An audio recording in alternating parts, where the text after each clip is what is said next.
This is a basic explanation of what washers and discs are and why you use the formula and how. So you can pause the video and take a moment to read this over. So this is the graph of y equals square root of x. So this is the y-axis and this is the x-axis, and this is our equation. So what we're going to try to do is find the area under the curve. This right here is what we're going to try to find. This is from point A to point B, and this is the basic area. So this is the formula. So from A to B, f of x of d of x. So what we're trying to do is find and see what it is, either if it's a disk or a shell. In this case, when you flip it across the y-axis, the x-axis, it turns like this, and it turns into what looks like a disk. Now it starts to look a little bit like this, and you might think, well, that's a shell. But actually, if you break it up into little parts, like this piece right here, and you flip it over, this is actually what it looks like, a disc. So what we want to find is the radius of the disc. So what it's actually going to be is f of x. So the radius of the disc is going to be f of x, and we want to find the width of the disc, but that's d of x. So the volume would be this right here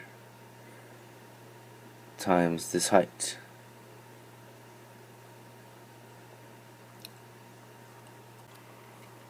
So the volume of the disc is going to be pi f of x squared d of x. You get the pi f of x from the formula on how to find the circumference of a circle, because you find it using pi r squared, but in this case r squared would be f of x.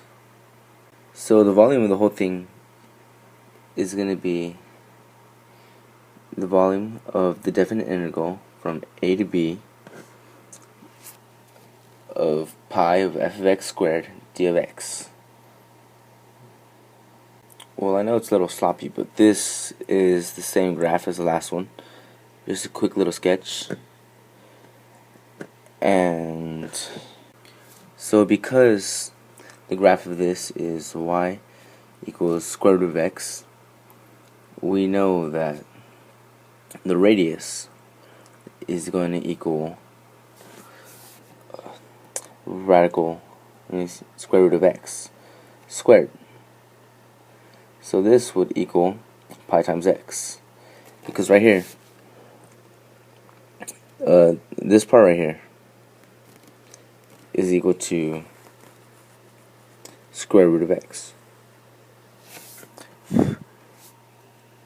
So then we plug it into the volume right here for the integral of 0 to 1, and we get pi times x squared over 2 from integral of 0 to 1. And we know that it's x squared over 2 because you're finding the antiderivative, and pi is just a constant, so you just leave it there. So the answer would end up being pi over 2 minus 0. So pi over 2 minus 0 is equal to pi over 2, and that's the discs. So you could pause the video again. Here are some practice problems This is the answer number 1. This is the answer number 2. And good luck. Oh, and I cited my sources from Cracking the AP textbook, AP Calculus, AB and BC, 2013. And that's it.